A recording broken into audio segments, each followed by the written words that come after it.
Hola, les hablaré acerca de los ciclos biogeoquímicos. Bueno, ¿qué es un ciclo biogeoquímico? Es un ciclo que se refiere al intercambio de nutrientes de un ser vivo con el ambiente o de este con los organismos. Son procesos naturales que van a garantizar el constante reciclado a mayor o menor velocidad de aquellos elementos que son estrictamente necesarios para la vida y nuestra supervivencia, mediante la conservación del estado orgánico al mineral y de manera viceversa. En este caso vamos a hablar sobre cuatro ciclos: el agua, el nitrógeno, el carbono y el fósforo. Y estos van a estar conectados por componentes vivos y no vivos de la Tierra. El primer ciclo que vamos a encontrar es el ciclo del agua. Este ciclo está formado por etapas y procesos en lo que el agua va cambiando su estado. Eh, es una de las sustancias muy abundantes que existe y cubre la mayor parte de la Tierra. Este ciclo es muy vital para el mantenimiento y la estabilidad del planeta porque es indispensable para la vida de los organismos y además va a permitir el regulamiento del clima, la temperatura y otras condiciones de la Tierra. Vamos a encontrar tres tipos de estado: estado sólido, líquido y gaseoso. En este ciclo vamos a encontrar 8 fases, de las cuales la primera se encuentra la evaporización, que comienza desde la superficie hacia la atmósfera. Pasa de un estado líquido a gaseoso por la acción de la luz solar y el calentamiento de la Tierra. En este caso también los seres vivos también van a contribuir a este proceso de evaporización. En el caso de las plantas se va a dar a través de la transpiración y en el caso de los animales a través de la sudoración. En la segunda fase encontramos a la condensación, que nos dice que el agua se va a formar en vapor, va a subir y se va a condensar formando las nubes, que van a estar constituidas por gotas pequeñas que van a estar formadas por aguas. En la tercera fase encontramos a la precipitación, que esta puede ser de manera sólida, nieve o granizo, o líquida mediante la lluvia. En la cuarta fase, la infiltración, nos dice que el agua que alcance el suelo terrestre va a penetrar y se va a transformar en agua subterránea. La cantidad de agua que se filtre por la superficie va a depender de distintos factores como la permeabilidad del suelo, la pendiente y la cobertura vegetal de la región. En la quinta fase encontramos a la escorrentía, que nos dice que el agua líquida cae sobre terrenos saturados y se moviliza por la superficie hasta la red fluvial. En la sexta fase encontramos a la circulación subterránea, que va a producir a favor de la gravedad. Primero, la que se da en la zona badosa, especialmente en las rocas karstificadas, como son a menudo las calizas, y es una circulación que siempre va a estar hacia una pendiente hacia abajo. En segundo, la que ocurre en los acuíferos en forma de agua intersticial, que llena a los poros de una roca permeable, de la cual puede incluso remontar por fenómenos en los que interviene la presión y la capilaridad. Por penúltima fase encontramos a la fusión, que es la transformación del agua desde su estado sólido a un estado líquido, cuando se produce el deshielo, por ejemplo. Y en la última fase encontramos a la solidificación, que consiste en el pase del agua desde el estado líquido al sólido y que ocurre cuando las temperaturas son menores a 0 grados centígrados.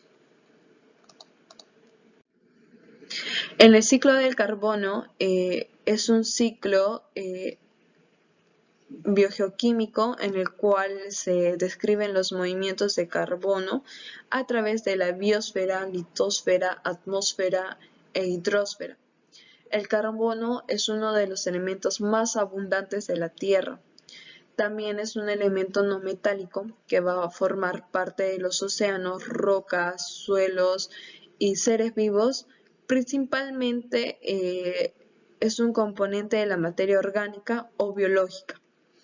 Encontramos dos tipos de ciclo, el ciclo corto, que es el biológico, que va a estar en constante intercambio rápido de carbono entre los seres vivos con la atmósfera, océanos y suelos, y el ciclo largo, que va a estar en intercambio entre el interior y la superficie de la Tierra.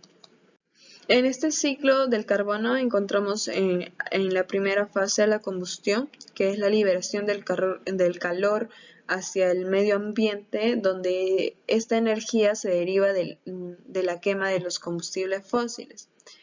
En la segunda encontramos a la fotosíntesis, que va a ser un proceso que se va a llevar a cabo por las plantas para alimentarse y que reaccionan con dióxido de carbono para la producción de la glucosa y oxígeno. En tercera fase encontramos a la respiración, que nos dice que todos los seres vivos liberan la energía por medio del oxígeno, conjuntamente con el agua y el dióxido de carbono. Encontramos también a la descomposición o putrefacción, que se lleva a cabo por los organismos vivos que liberan carbono a la atmósfera por la respiración y el proceso de los desechos de plantas, animales y otros organismos. Es importante el carbono en los seres vivos, ya que la composición química, la estructura y el metabolismo de las células, la fotosíntesis, la respiración y la transferencia del carbono entre los seres vivos va a permitir el flujo de carbono en la atmósfera, el suelo y los océanos de los ecosistemas. En el ciclo del nitrógeno se va a originar a partir de la creación de nuevos núcleos atómicos. Es un elemento químico no metálico de estado gaseoso.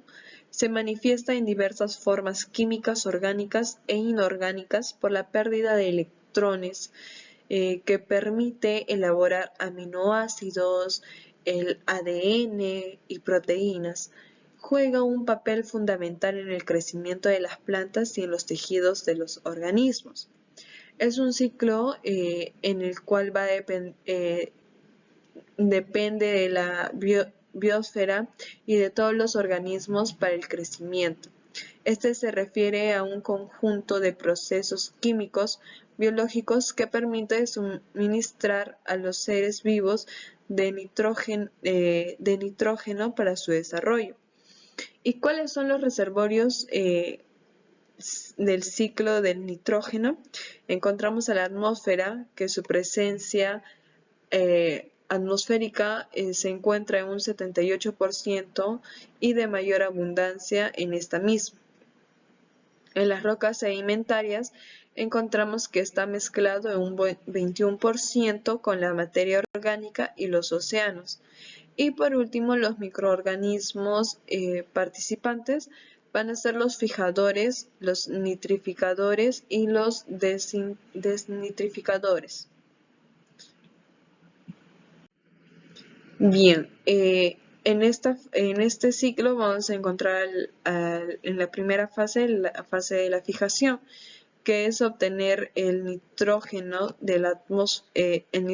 atmosférico para que los seres vivos puedan utilizarlo por medio de la vía abiótica, como la energía eléctrica de los relámpagos, y la radiación cósmica o biótica por los microorganismos del suelo. En la segunda fase encontramos a la asimilación. Este se realiza por los nitratos en las raíces de las plantas, donde es reducido a nitrito en el citoplasma. En tercera fase se encuentra la amonificación, donde se convierte el nitrógeno ion amonio y cuando los organismos mueren se desprende el nitrógeno amoniacal. Encontramos en la cuarta fase la inmovilización, que viene a ser todo lo contrario de la nitrificación. ¿Y qué es la nitrificación? Esta se encuentra en la quinta fase. Va a consistir en la oxidación biológica del amonio por los microorganismos aerobios que con la amonificación el nitrógeno amoniacal vuelve al suelo para ser aprovechado por las plantas en nítrico.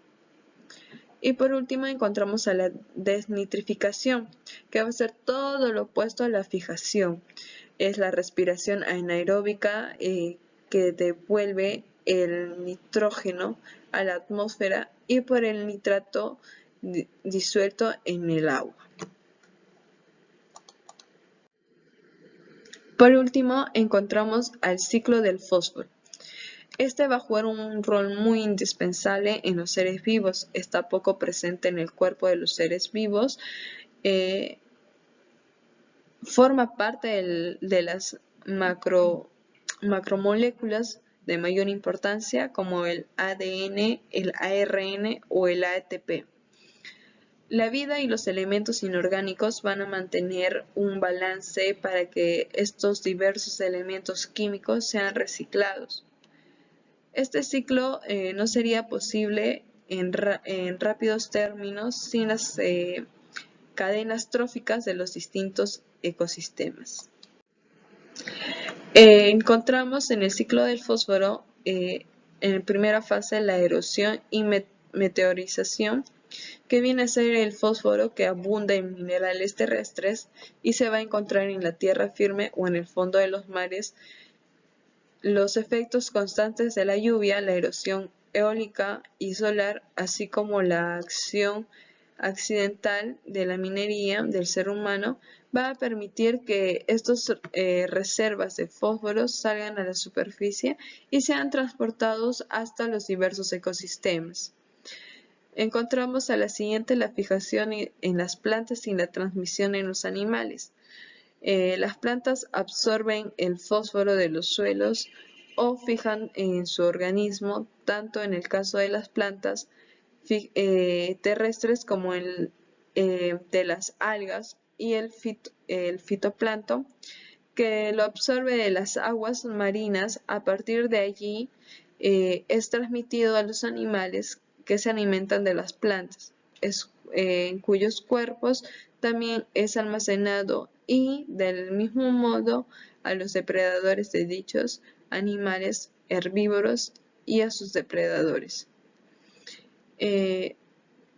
repartiéndose a lo largo de la cadena trófica, ¿no? Y por último encontramos el retorno al suelo por la descomposición.